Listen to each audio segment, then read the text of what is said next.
7:20 de la mañana vamos a recibir en este día viernes de feriado en la emisión de la mañana del Comercio TV al candidato para la presidencia de la República por la Izquierda Democrática, el ingeniero Javier Hervas. Ingeniero Hervas, desde la matriz de Televicentro en Quito, le saluda Roberto Álvarez Vandenberg. Placer saludarle, ¿cómo está? Estimado Roberto, muy buenos días, un gusto, muchas gracias por esta entrevista. Para mí es un placer dirigirme a usted y a toda la audiencia de El Comercio TV. Lo propio, ingeniero Hervas, estando en la ciudad de Guayaquil, espero que disfrute las fiestas. Así haremos el intento, muchas gracias. A ver, vamos de entrada. Usted es candidato presidencial, cuéntanos un poquito, vamos a hacer un preámbulo rápido, un poquito de su perfil. ¿Qué le motivó para ser candidato, siendo y tomando en cuenta que no hay experiencia política de su lado? Sin duda. Gracias, permíteme presentarme. Yo decirles que soy un ecuatoriano de 48 años. Yo nací aquí en la ciudad de Guayaquil. La mayor parte de mi vida la he residido en Quito y mi actividad productiva la he desarrollado principalmente en la provincia de Cotopaxi. Decirles que soy ingeniero de producción agroindustrial. Yo estudié en la Universidad de La Sabana, en Bogotá, Colombia, y decirles que llevo más de 25 años en el emprendimiento, donde realmente comencé con un pequeño negocio, una pequeña panadería de barrio, donde yo era el panadero los días domingo. ¿De verdad? ¿Haces pan? Pero por supuesto, eso es como montar bicicleta, son cosas que uno nunca se olvida. Croissant. Así es. Y decirles que hoy en día soy un agricultor, soy un industrial, soy un comerciante, un transportista y un exportador. Pero también decirles que yo no vengo de una familia de empresarios, que todas estas actividades económicas que les he mencionado no han sido ni heredadas ni tampoco compradas. Todas han partido de una idea, por supuesto, un grupo humano que he ido integrando y formando y que hoy en día generamos trabajo directo a más de 300 familias ecuatorianas. En relación a la pregunta, Roberto, efectivamente, yo no tengo una trayectoria política, no he tenido tampoco una militancia partidista. Yo soy un ciudadano más, que está totalmente comprometido con nuestro país. Y los malos políticos que nos han llevado a esta tragedia que hoy en día vivimos y que básicamente si no nos involucramos en política, alguien más lo va a hacer, como ya ha pasado. De tal manera que si los ecuatorianos buenos, sanos y trabajadores, que sí somos la mayoría y que no merecemos esta tragedia que hoy en día vivimos, si no nos involucramos, eso es lo que va a pasar. Ante la invitación de la ID Listas 12, la cual asumo con plena conciencia de la grave crisis que estamos atravesando, pero también con total compromiso y decisión, porque también entiendo las oportunidades en que todavía estas próximas elecciones es una oportunidad de oro, y aquí más allá de hablar de un nombre o de una lista, es el país entero que necesita redireccionarse. Y en tal sentido, por supuesto, hoy en día me presento ante usted, ante todos los ciudadanos ecuatorianos como candidato a la presidencia de la República por la ID Listas 12, ante la urgente necesidad que tenemos de redireccionar positivamente nuestro país. ¿En qué lado de la política estás, ingeniero? ¿Izquierda, derecha, centro? ¿En qué parte estamos? Bueno, la ID Listas 12, sin duda, es un partido de centro-izquierda. Y también aquí quisiera mencionar, Roberto, que dentro de los valores con los cuales yo fui formado por mi familia y dentro de los valores que yo he desarrollado, justamente en el esfuerzo, la dedicación y la tenacidad, que significa hacer emprendimiento, que significa hacer industria, yo comulgo plenamente con los valores de justicia social con libertad, justamente los valores estructurales de la ID Listas 12. Bueno, ya metido en este camino a la presidencia, como dicen, ya nos metimos para bomberos, aquello para adelante. ¿Qué ejes, qué planes, qué se tiene? Gracias. Bueno, nosotros hemos desarrollado un plan de gobierno, un programa que lo hemos denominado Soluciones Concretas para sacar al Ecuador de la crisis.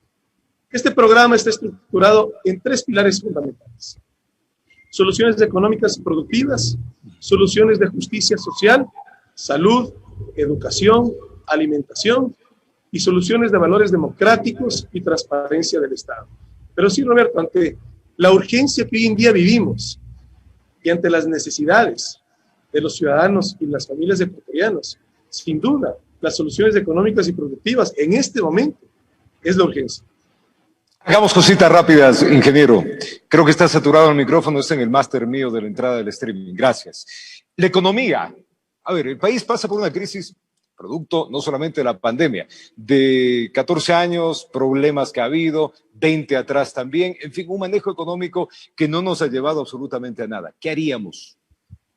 Bueno, el problema estructural que hoy en día tenemos, el más grave dentro de tantas urgencias que hoy en día enfrentamos como sociedad, como país, es sin duda el empleo. De tal manera, y aquí en materia económica también permítame decirle, Roberto, que el empleo no se crea por decreto, y menos aún recitando libros de texto, como ya varios políticos han pretendido en el pasado hacerlo.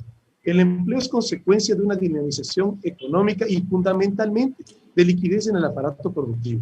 En tal sentido, nuestra propuesta es el Fondo para el Arranque Productivo. Yo he tenido ya varias reuniones con multilaterales. Y, por ejemplo, le menciono una, con la CAF, con la Corporación Andina de Fomento. Si usted junta banca pública y garantía soberana, usted con la CAF logra obtener al 1.8% de interés, 18 años plazo. Con el BID y el Banco Mundial, tasas de interés aún menores. De tal manera que eso es lo que nosotros justamente estamos buscando, inyectar dinero al aparato productivo. Nuestro objetivo es llegar a ser 6 puntos del PIB, este fondo para el arranque productivo. Es ambicioso, pero también déjenme decir que no es demagogia, es posible. Estas reuniones yo ya las he tenido. Y por eso es justamente mi permanente llamado y francamente una exigencia que le hago al presidente Moreno que pare con la venta del Banco del Pacífico. Es crucial para que el siguiente gobierno pueda dinamizar la economía, el que necesita una banca pública. Pero le desarrollo la idea del Fondo para el Arranque Productivo. En función de ese interés que yo le menciono que se captaría, y aquí nuestra invitación también al sistema financiero nacional, fundamentalmente cooperativas que tienen más cercanía en las diferentes zonas territoriales. Pero aquí el producto final, 6% de interés y un plazo de 15 años. Aquí lo que me gustaría en este espacio poder desarrollar es el enfoque del Fondo para el Arranque Productivo al profesional independiente. Que hoy en día es una realidad, como ingenieros, arquitectos, odontólogos, médicos, abogados, con carpeta bajo el brazo, encuentran una triste realidad que ni el sector público ni el sector privado les puede ofrecer una plaza de trabajo. Ante ese escenario, esa es la política pública, entendiendo la necesidad, generar un plan de acción. Ante ese escenario, generar este fondo para el arranque productivo. Y le hago un ejemplo muy pequeño. El odontólogo, con $45,000 le tenemos montada toda su consulta. Y no solamente que le solucionamos a esa odontóloga, a ese odontólogo, el que lo volvamos un agente productivo, un agente económico, sino que indirectamente él o ella va a necesitar un auxiliar, va a necesitar una recepcionista. Eso es dinamización económica. Eso es lo que en este momento necesitamos, darle liquidez a la aparato. Clarísimo, ingeniero. Tema corrupción, ¿qué hacemos? Bueno, eso sin duda es algo que nos debería avergonzar como ecuatorianos, y aquí sí, un pequeño paréntesis y mi reconocimiento y mi aprecio a ustedes, los periodistas, los comunicadores, porque gracias a la labor de ustedes, y yendo en contra del poder, la sociedad ecuatoriana hemos podido tener un primer baño de verdad. Algo que sin duda nos debería avergonzar e indignarnos, pero que hoy en día tenemos casi que a diario un nuevo evento de corrupción que lo podemos ver. Fundamentalmente, un aprendizaje, muchos aprendizajes, pero uno de fondo que tenemos que darnos, que nunca más permitamos por ninguna razón que haya ningún gobierno que le meta las manos a la justicia. Hoy en día estamos viendo lo que eso significa con tanto evento de corrupción en el sistema público ecuatoriano. Pero sí, aquí también déjeme decirle que ante esta grave pandemia que vivimos en el mundo, pero aquí en el Ecuador nos ha golpeado muy fuerte, mientras tenemos hermanas y hermanos ecuatorianos muriéndose, no solo por la pandemia, no solo por los contagios del COVID-19, sino por un sistema de salud que no ha podido reaccionar. Por estos factores, tenemos hoy en día, al día de hoy, todavía hermanos ecuatorianos muriéndose, y llegar a encontrar, inclusive, que en el sistema de salud haya corrupción, créame que ahí sí ya no puedo encontrar un adjetivo para poder definir eso. Me deja sin palabras. Pero usted iría atrás de la corrupción, ¿alguna propuesta en firme para cambiar las estructuras gubernamentales que se tienen en ese aspecto? Bueno, porque lo que me acaba de decir lo sabemos todos. Correcto. Miren, fundamentalmente, que el gobierno, el ejecutivo, no meta las manos nunca más en la justicia. Eso tiene que investigar y sancionar el sistema judicial. Pero sin duda, el ejecutivo lo que sí puede es apoyar para que esto suceda. Sin duda es algo estructural que nos ha afectado muchísimo, pero ¿cómo podemos proyectar una sociedad de futuro, la que queremos tener aquí en el Ecuador, sobre la impunidad? De tal manera que tiene que haber, sin duda, un apoyo decidido de parte del Ejecutivo para que no haya impunidad. En la política pública, ¿qué plantea, ingeniero? Bueno, hoy en día realmente enfrentamos muchísimas urgencias. Son muchos los problemas. Vivimos una profunda crisis económica, social. Hablamos algo sobre la crisis de valores. Realmente el escenario es muy complejo. Pero sí decirle que todavía en estas elecciones tenemos esa oportunidad. Y nuestra candidatura, junto a mi binomio, María Sara Gijón, una mujer de oro, que de hecho yo la propongo al partido y resulta que ha sido militante desde su juventud. Decirle que nuestra candidatura constituye la alternativa, la opción más seria y más responsable ante una encrucijada que aparentemente tenemos que enfrentar los ecuatorianos en estas próximas elecciones. Por un lado, quieren regresar a gobernarnos un modelo correísta que durante 10 años nos dejó muestras de sus limitaciones. Por otro lado, quiere gobernarnos el representante de los banqueros que durante estos últimos 4 años, de hecho, ha estado cogobernando y nos ha mostrado sus grandes errores. En tercer lugar, un discurso radical y de muy poca eficiencia en gestión. Ninguna de estas opciones constituye un cambio serio, un camino serio y responsable para el futuro del país. Y ustedes plantean otra cosa. Pero, ingeniero, ¿qué hacemos en la política pública? A ver, políticas para implementar industria, turismo, la agricultura. ¿Qué plantean ustedes? Fundamentalmente, lo que el Ejecutivo, lo que el gobierno tiene que hacer en términos, por ejemplo, de política pública, es generar estabilidad. Una de las propuestas nuestras, en mi gobierno, en los primeros 3 meses, porque no puede pasar más de 3 meses, tener, junto con el aparato productivo del país, el aparato comercial, el aparato industrial, un acuerdo tributario y mi compromiso, una vez llegado a ese acuerdo tributario, en todos los 4 años de gobierno, ninguna sola reforma, ni tributaria ni laboral. Es lo que nos hace falta, que no lo hemos vivido durante tanto tiempo en nuestros gobiernos. Esa inestabilidad es la que afecta justamente. ¿Y de dónde va a sacar la plata, ingeniero? Bueno, yo le menciono, por ejemplo, el Fondo para el Arranque Productivo. Un mecanismo, los multilaterales. Eso ya está. Y eso está, ya tiene por herencia. Correcto. Pero también, si hablamos localmente, mire, hoy en día con el caso del ISPOL, los fondos de jubilación, hoy en día el Estado ecuatoriano le adeuda al Instituto Ecuatoriano de Seguridad Social 14.700 millones de dólares, de los cuales 6.700 del fondo de jubilación del IES. Esa plata es nuestra. Nos están hablando que tal vez no hay dinero para pagar jubilaciones. Es decir, dinero hay, Roberto. El presupuesto del Estado es prácticamente 35.000 millones. Lo que está es pésimamente mal administrado.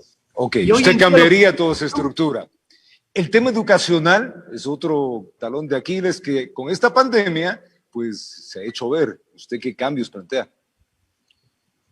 Bueno, en términos de educación y más aún en esta pandemia, reconocer que tenemos que hacer una mayor conectividad en nuestro país, que es necesario. Y hoy en día estoy aquí en Guayaquil, he hecho una agenda, igual la semana anterior, y así estoy visitando varias provincias, tratando, por supuesto, de tener una agenda de medios con un buen módem. Voy a diferentes lugares, bien poblados, que no son tan pequeños, no tienen un buen servicio de Internet. Hoy en día, ante esta pandemia, tenemos que garantizar la conectividad de nuestros jóvenes ecuatorianos para que se puedan seguir educando, pero no solamente en términos de lo que hoy en día vivimos como pandemia. la sabiduría, el conocimiento que está disponible ahí para todo ecuatoriano, no solamente para los jóvenes, para cualquier ecuatoriano. Tenemos que llevar a la conectividad, que llegue a ser un derecho y que el Estado lo asuma como tal, para que poder a nuestros hermanas y hermanos ecuatorianos darles la posibilidad de que estén conectados y con acceso al Internet. Eso un punto, pero vamos más estructuralmente. Miren, yo no soy partidario que el gobierno imponga políticas, pero ante la ausencia es necesario, porque sí, déjenme decirles, el gobierno, el Estado, es el estratega fundamental de la sociedad. Y si hablamos en términos de educación, mire, yo en mi primaria, yo sí recibí clase de civismo.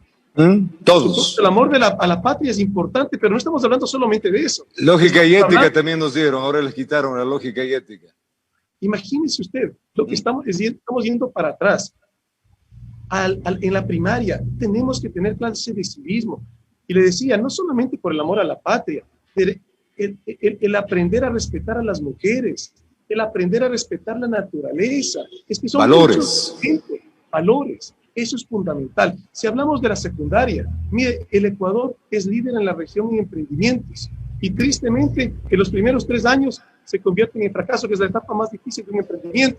Tenemos que enseñar a nuestros jóvenes bachilleres a hablar en público. Tenemos que darles una materia que se llame retórica, para que cuando se gradúen puedan vender sus ideas, puedan hablar en público. Si hablamos de una educación superior, mire las fallas estructurales que tenemos. Si usted quiere estudiar, hagamos un ejemplo, leyes y está en la Tacunga, no lo puede hacer y tiene que irse a estudiar leyes a Riobamba. Es una realidad de muchísimo joven ecuatoriano.